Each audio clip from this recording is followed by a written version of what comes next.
Welcome to Charity Therapy, the podcast where we explore the ups and downs of the nonprofit sector and answer your burning questions. I'm your host, Jess Birkin, owner of Birkin Law Office, and I'm excited you're here. Imagine hanging out with me and my super smart, funny nonprofit expert pals. You get to ask them anything about your nitty-gritty nonprofit life and get their wisdom for free. Whether you're a seasoned pro or just strapping on your nonprofit boots, we're here to share stories and remind you you're not alone on this journey. So get ready to join the conversation and bring me the tough questions. I ain't scared. Ready to rock? Let's dive in. Hello, and welcome to this episode of Charity Therapy. Today, I am joined by my friend Christopher Tipper of Hunter Benefits Consulting Group. Christopher is a self-described compliance geek, and his firm helps businesses and nonprofits set up retirement plans. Correct. Definitely a geeky endeavor, and thank you so much for being here. Thank you, Jess. I'm really thrilled to be here. Really. Thank you. Yeah, it's fun to be able to actually bring in somebody with the precise expertise that you have. You know, I started offering a 401k program with a match here at the law firm a few years ago. And I feel like I should have known you then because I had no idea it was going to be so complicated to set up and to maintain. And 401ks are so common. I was just totally surprised at what a nightmare it was. And before we jump into the listener question, I have one quick question for you that I just want to clear up. How does a small business or a nonprofit even know whether they're ready to offer retirement benefits? Okay. This is actually a serious, accurate answer, but because I'm saying it, it's going to sound like I'm trying to be snarky or ironic. I'm not. Okay? No, seriously. Okay. Good disclaimer. You need to answer two questions. Is there at least one employee in the firm? And does that employee plan on living after they are retired? I see what you mean. That's snarky. No, it's not. Who doesn't plan on living after they're retired? Well, my point. So almost every company has one employee, and everybody wants to live after retirement. So the answer is yes, you're ready. Yes, you're ready. Okay. But which tool? Yeah. How do you go about it? Right. And that's where you get a lot of confusion and a lot of misdirection. And it is see now. Let me do the listener question because I think we're going to get into that with the why, when, all that stuff. Okay. So I don't want you to blow it all on this, and then the listener question's already answered. Oh, I got lots. Don't worry. Okay, Jess, go for it. What's the question? All right. So the listener writes in, I'm the executive director for a small nonprofit with 4 other full-time employees. Okay. The nonprofit is only about 5 years old, but very successful, both in terms of service to mission and in financial soundness. That's good. Okay. I've been advocating to my board that it's time to begin offering more benefits to employees, including a 401k. Okay. I realize this is kind of a selfish ask since I would benefit, but I do really think it would help us recruit and hold on to good people. I just started doing the research and I'm already over my head. How do I figure out what is the best option for us and how do I even begin? All right. That you do understand, Jess, that is not a yes/no question. Oh, yeah. That's why we have a podcast to talk about it. Otherwise, it's a really short one. Okay. We are going to make an assumption that because they said they're a not-for-profit, that it is a 501c3, because only 501c3s can adopt a certain kind of plan, which we're going to talk about in a minute. Okay. Now that there are actually 5 choices for them to make, but we're going to whittle those down very quickly. The first one is a non-ERISA 403b plan. Those are kind of very loosey-goosey, Wild West. And because I technically, legally can't even be involved with them, we don't know nothing about them. We don't do anything with them. The second option is what's called a simple 401k plan. This is a legislation that started in 96. In 30 some odd years, however long it's been, I've seen one, so we won't talk about those either. And then the other one is called a simple IRA. Now, we don't do anything with these because they're supposed to not need anybody's help, but a simple IRA has almost zero compliance costs. So the compliance consultants don't make any money. It's a little bit more operational work for this person, pay whoever's taking care of payroll and things like that. But if there's nobody at the company that right now wants to defer more than, and forgive me for not looking up this year's exact limit, but this is the order of magnitude. Okay. So if somebody doesn't want to defer more than $14,000 in 2026 or 2027, they may want to think of that as an option because the limits for the simples are less than the next two options. Okay, let me Okay. stop you there because you said a simple IRA, which is an individual retirement account. Yeah, but it's And so sponsored I'm by an employer. okay, so Okay. this is what I'm saying. Like, I didn't actually realize the employer could sponsor an IRA for their employees. They could sponsor a simple IRA. And I went and looked. I'm a couple of years. I've been doing this for a while, so I'm usually years behind on my limits. It's actually 17,000. So if there's nobody at this company or any other not for profit, okay, or any other company, that nobody's going to want to defer more than $17,000, and the employer can afford to make a nominal employer contribution. The least expensive, most appropriate, theoretically easiest option is a simple IRA. For each Okay. one for each employee, and then the nonprofit manages each one. Yeah, it's still a plan, but they all get their own account. Okay. Okay. And you're All right. saying that's actually a good option for the small nonprofits. The small employers, nonprofits and for profit. Is it okay if I say Sure, for sure. profits on this show? Oh, yeah, yeah. I'm kidding. I'm kidding. Yeah. No. So what we have seen, we try to help the not-for-profits as much as we can, but their wages usually limit them as to what they can put away, regardless of their want or Yeah. need. I was like, $17,000.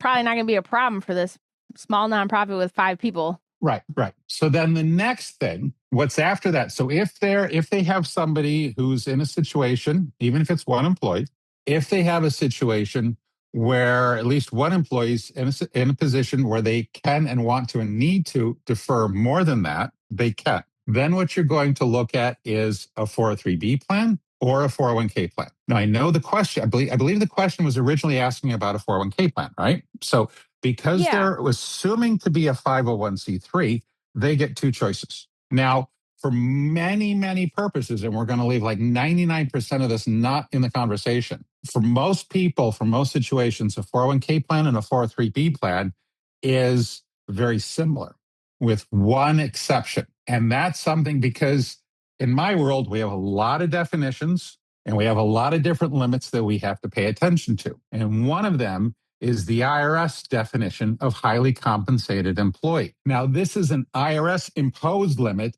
not something that the employer thinks is a highly paid employee, because most of our job is breaking every employer into two groups: highly compensated and non highly compensated. And that cutoff is $100,000 salary? No, no. No? For 2026, because it's because simple was in a different piece of legislation, it's $160,000 in 2025. It's always how much you earned in the prior year. Okay, that's fascinating because for a startup, for a nonprofit, the IRS is asking, do you have highly compensated people? And it's $100,000. So depending on what thing you're doing with the IRS, their definition of highly compensated changes. That's crazy. Context is everything in this business. 100% just yes. Okay. So I'll get phone calls from people saying, oh my God, we need to set up this very specific plan because we've got all these very highly compensated employees, and the employer wants to give each of these highly compensated employers $3,000 of employer contribution. Okay, great. How much are they making? Well, one of them's making. Now, please understand, I'm not being dismissive. These are real phone calls, but this is also IRS rules. Okay. Oh, we've got one person making $87,000, one person making $82,000, and one person making $81,000. Okay. Yes. Those are the three highest paid people at that firm, and everybody else is making 20 grand. I'm not being dismissive. Those aren't highly compensated employees. So we don't have those rules to worry about because they're all non highly compensated. Am I making any sense, or Yes. am I burying us in the weeds already? So Nope. again, not trying to be dismissive, but we're going to have a little geek here. Come on, man. I'm doing my best.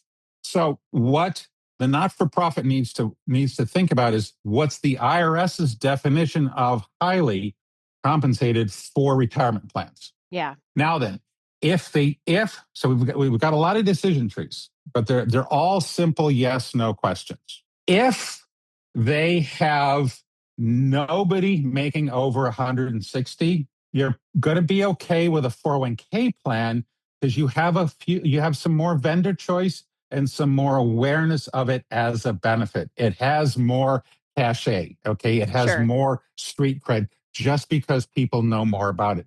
The amount of money that the employer, that the individual can contribute to it is exactly the same. Yep. Oh, and Okay? I would assume that this person writing in may not even be aware that the simple IRA exists, the 403b exists, because the branding of the 401k is so strong that people just use that word like we say Kleenex for tissue, right? Like, Exactly. It's ubiquitous for the retirement plan. Because if you're driving around, so the town where I live, there's a bunch of smaller employers. They got their marquees out there where they're trying to hire employees. We offer a 401k plan. Nobody ever says we offer a simple IRA or we're right. part of the state mandated plan. No, it's a 401k plan. I mean, the shopping carts at the grocery store one year when they were trying to get people to hire them, talked about the 401k plan, as the advertisement. So the next thing, okay, so we've got a decision tree. First one is, do you have anybody who's going to want to defer more than $17,000? If no, go to a simple IRA. If yes, look at a 401k plan or a 403b plan. If you have nobody going to make, or last year made over $160,000, stick with the 401k plan. Got it. Okay. So we got one yes, no question, one yes, no question. So then if you have somebody making over 160, and we have some not-for-profits where I'm like, you guys are making how much? Okay. Oh, yeah. I mean, honestly, though, 100K today is the 50K of the Last week. 90s. I Yeah, I mean, know. Yeah. seriously. Right. So if you have somebody who is a highly compensated employee because of the IRS rules, the 403b plan has one benefit that the 401k plan doesn't. There's no testing for the deferrals. So you could have. Okay, that's Charlie Brown teacher. What's testing of deferrals? Thank you. In the plainest English possible, It's the Christopher. reason why I get out of bed in the morning, Jess. Oh, Okay. Lord. So, okay. Yeah. Now, sorry, we're going to go back to my fourth grade teacher because basically what my industry is an overblown fourth grade teacher. The reason why I'm saying that is, as you can imagine, I was not a quiet child. I was always asking for stuff, right? Yep. But I remember my 401k teacher was the one who told me the most. Now, Christopher, if I give it to you, I have to give it to everybody else. So that's why I think about the fourth grade teacher. So what the IRS rules are written is that the amount that the highly compensated employees can have as a benefit, and we're being very loose with that word on purpose, the amount of money that the highly compensated employees can have as a benefit is dependent upon the benefits that the rank and file as a whole are getting. Which that makes sense because, you're trying to make sure that the plebs actually get good benefits and we're not just compensating the C-suite. Yeah, before, like in 1973 and before, you could do that. You could legally give a plan to just the C-suite and nobody else got anything. Now, since there's this law came out in 1974, I've been talking about the ERISA plans. That means you have to have the benefits of the Highleys, and we define that by compensation. We're doing the easiest definition here, Jess. There's more definitions, but we're going to do the easy one. Yes, please. So we always divide the group into two, and what the Highleys can do is limited by what the non-Highleys do.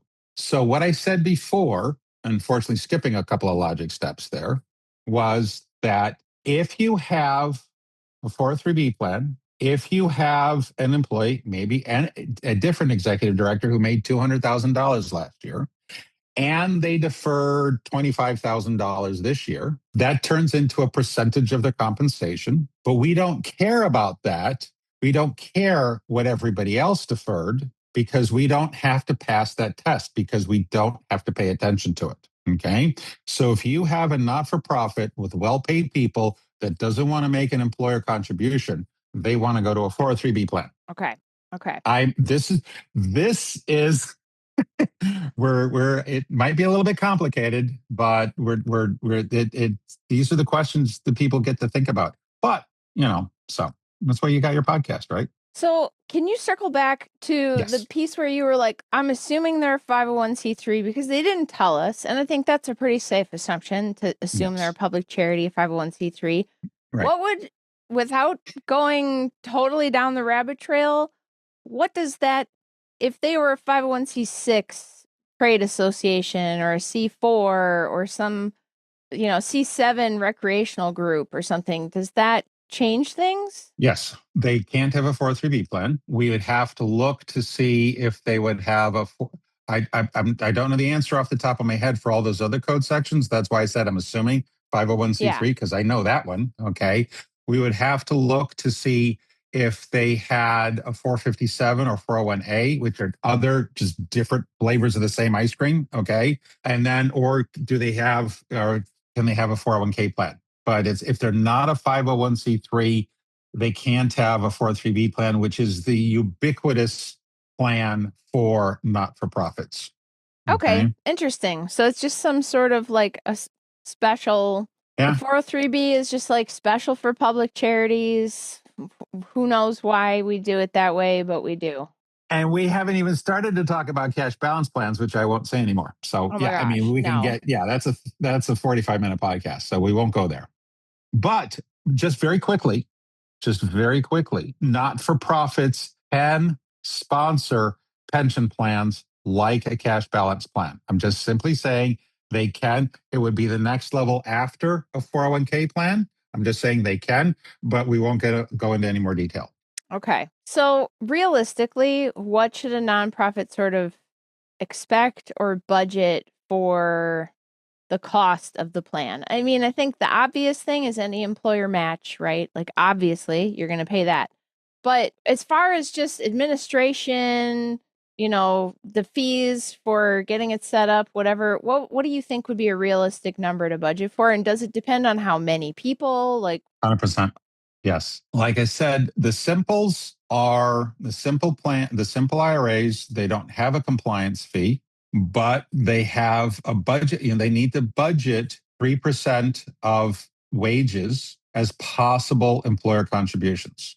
So they're saving on compliance costs, but they have to make an employer contribution with a simple IRA. got it. With a 401k plan or a 403b plan, it is possible to have the plan not have an employer contribution. Most of them do, but you don't have to have it if you meet certain criteria. So, and that also depends on how much of the fees are going to be paid by the participants and how much are going to be paid by the employer. There are a lot of I'm going to be kind, competitive brethren, siblings out there Mm-hmm. who portray themselves as being very inexpensive, but actually charge each participant with an account balance a monthly amount, regardless of how small their plan is, how small their account balance is. Okay. And the employer pays nothing. So it looks cheap because the employer is not paying any money, but the employees are taking a ding out of their retirement plan. Yeah. But maybe for some groups, that's the only way they're going to make it fly. And they want you to have a retirement benefit option. So, 100%. It's better than not. So yeah, you're better off with something with high fees than nothing with no fees. True, but just understand that's a choice the employer has to make whether they're a not for profit or not. But then depending on now, it might seem like a lot, but I'm guessing for a 403b plan for 25 or so employees, you're looking at about almost $3,000 in compliance costs okay. Okay. That's good to know. That's good to ish. know. So maybe 50 budgeting 50 to 60 bucks an eligible employee ish, Sure. orders of that Okay. magnitude. And you get what you pay for. Okay, so I want to circle back to the executive director's question because I want to address the piece about how they're concerned about a conflict of interest, and I just want to put the ED's mind to rest on this, that like you don't need to worry about if it benefits you because it's not your decision. Your board is going to decide whether or not to offer retirement benefits to all the employees that includes you. And if it's in the best interest of the nonprofit to do that, then that's what the board is going to do.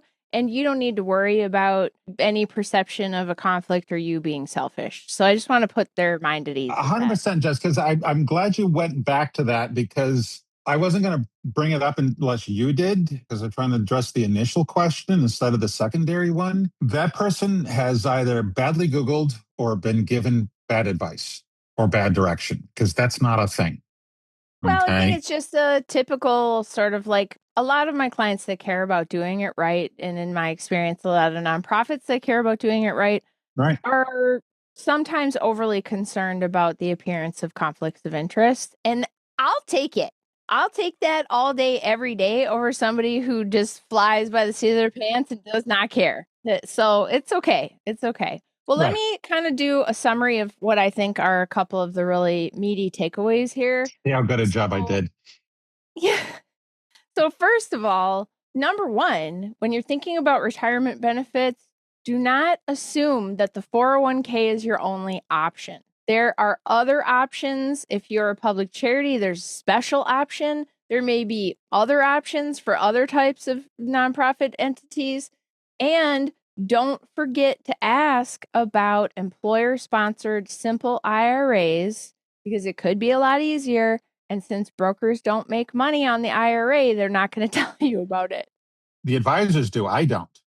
Ah, well, Christopher's not going to make any money about it. So if you talk to Christopher, make sure you still ask him about it. So that's one, right? Like, really know what your options are and what your options are, because a lot of content is not produced for nonprofit people. And so just, be advised. It's not just 401k. And then I think two is remember when you're reading those blog articles or the AI summary that's probably wrong, the words highly compensated might come up, but that does not mean what you think is highly compensated on your payroll. It's an IRS defined number that's set by the IRS that has to do with the retirement plan. And so you don't be assuming you know what that number is. It's not subjective.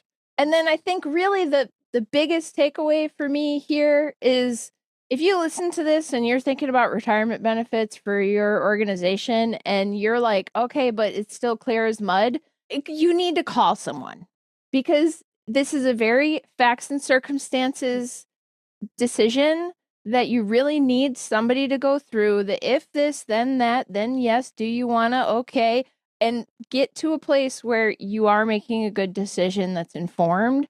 And so I just think at the end of the day is probably call someone for help and don't try and DIY this. There's a lot of things you can DIY, but do not DIY this. We did do a YouTube episode where my marketing guy asked a free version of AI about the best plan for this made up company, and the advice that the AI gave it would have gotten them into a ton of trouble.